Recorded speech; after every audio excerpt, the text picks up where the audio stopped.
memang tadi seperti yang disampaikan oleh para guru honorer tadi, gaji dan tunjangan dari status non-PNS atau honorer menjadi guru yang statusnya ASN atau P3K memang berbeda.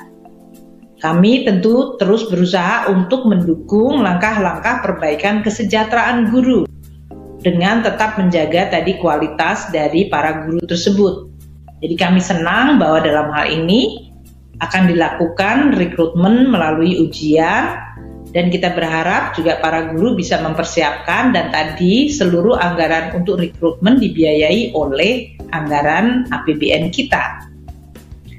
Kalau kita lihat untuk tahun 2021 ini telah dicadangkan 1,46 triliun untuk gaji ASN pusat maupun yang baru. Jadi ini artinya nanti kalau para guru honorer yang sudah diterima dan menjadi guru P3K, maka mereka akan mendapatkan gaji sebagai ASN dan tunjangan kinerja dan sejenisnya untuk guru, termasuk yang dalam hal ini sebesar 4.060.490 bagi guru yang menikah dan memiliki 2 anak dari sisi total tunjangan kinerjanya. Ini adalah anggaran yang sudah disediakan dalam bentuk APBN pusat maupun APBD. 1,46 juta untuk ASN pusat dan 1,46 triliun rupiah untuk gaji ASN pusat yang akan direkrut dan 24,92 triliun untuk ASN daerah yang akan masuk menjadi PNS dan ASN.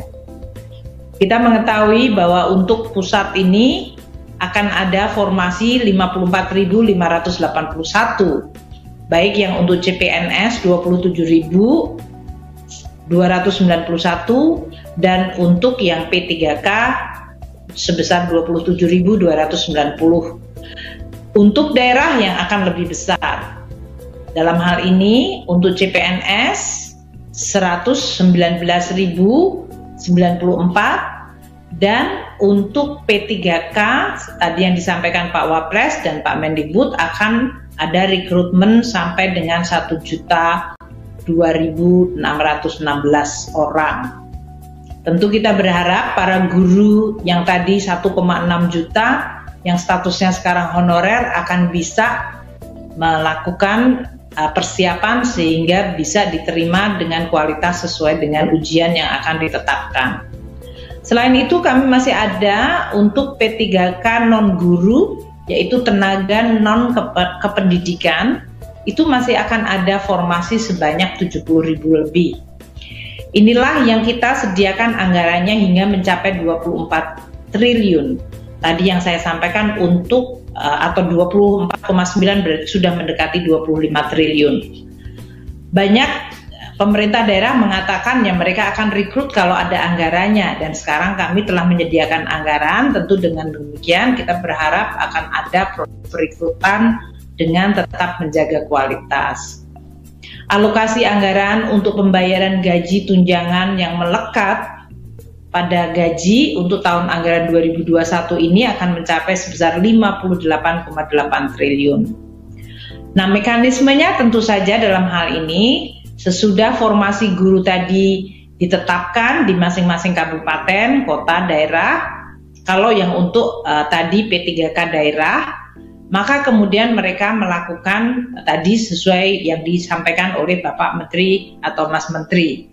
Nanti kalau sudah ditetapkan pengangkatan P3K-nya oleh pemerintah daerah dan registrasinya di Badan Kepegawaian Nasional sesuai dengan hasil seleksi yang tadi diselenggarakan oleh Kemendikbud dengan Kementerian Pan-RB, maka pembayaran gajinya akan menggunakan jalur APBD, di mana kami akan melakukan transfer melalui transfer umum.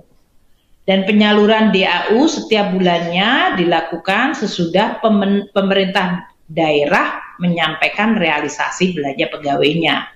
Jadi dalam hal ini Kementerian Keuangan akan terus mengikuti proses ini berapa yang nanti akan mengikuti ujian, berapa yang kemudian betul-betul direkrut, berapa yang kemudian mendapatkan pengangkatan oleh pemerintah daerah dan ditetapkan atau diregistrasi di BKN, dan dengan basis itu kemudian akan dilakukan transfer umum sehingga kemudian pemerintah daerah bisa membayar melalui dana transfer umum yang ditetapkan. Kami sangat menyadari bahwa kualitas guru adalah sangat-sangat penting dalam meningkatkan kualitas pendidikan dan sangat mendukung apa yang disampaikan dan merupakan tekad dari Kementerian Pendidikan Kebudayaan untuk terus melakukan reformasi kegiatan pendidikan di Indonesia agar makin meningkat kualitasnya.